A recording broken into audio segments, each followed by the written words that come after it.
How to handle pressure for CAT? And it's $1 million question. So if somebody tells me a foolproof way of doing this, I'll take input from anyone, everyone.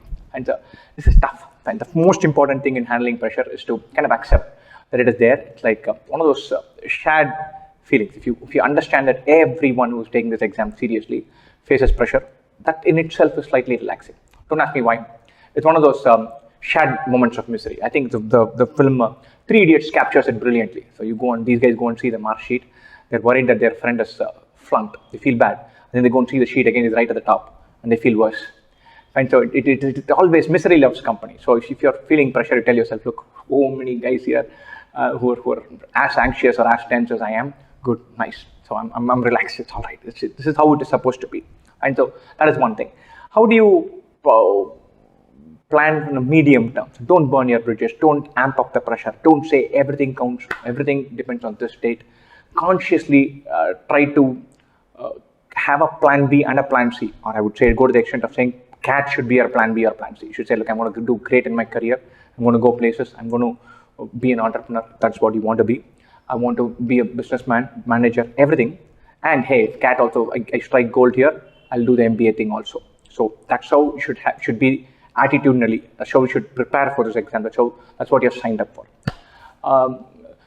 The days before, 3-4 days before, eat well, sleep on time, get a routine which makes sure that you're at your best during your slot. So if your slot is slot 1, like how mine is, then your slot is from 8:30 to 10:30. That means you have to be there by 6:30, 6:45. Then 1 hour commute, you're starting from your place at 5:45.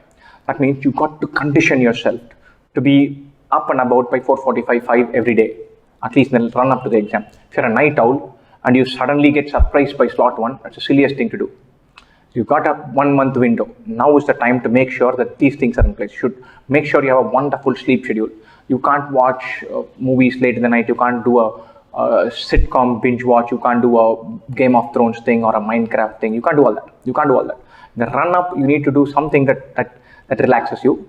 For some, it is sport. One of our guys played basketball practically every day for 45 minutes in the last month. For one other guy, it was music. So we'd switch it on and that would shut him off everything else. And he went into a cocoon in the last 3-4 weeks. And that really helped him. So you have to find something that relaxes you and not do that too intensely. You can't get carried away. You can't say, look, movies are my thing and watch thriller after thriller. That messes with your sleep schedule.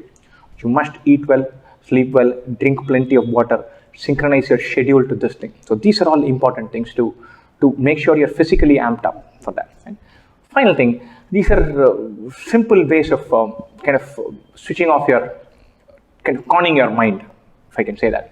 Generally, when you're anxious, you're nervous, your body clogs up. Your brain slows down, it freezes out. So it helps to look out, stare into middle distance, and then come back. Stretch your arms, stretch your eyes, look, blink, take deep breaths, all of that. You should do that just before the exam. You should do that when you're transitioning from one section to another, second section to the third. Having said all of this, chances are the day before the exam, you don't sleep well. So you're used to thinking, so I need 7 hours of sleep, I need 8 hours of sleep, I need 6.5 hours of sleep. And then on the day before exam, when you have to start from your house at 5:30 and you want to be up by 4:45, you simply do not manage to fall asleep till 1 a.m. Then you scramble together at 4:30. Do not worry, your adrenaline will carry you through. Anybody can survive with 3 hours of sleep for a day, which is a 2-hour exam. Don't worry yourself silly, saying, look, this is suboptimal. This is the one day when I should have slept and I didn't sleep. You didn't sleep, not a big deal. Shrug and carry on. And so don't amp up the things that don't work for you. There's not like some major life-altering gyan. There's simple ways of coping with something that don't fall in our way. And so we're used to it.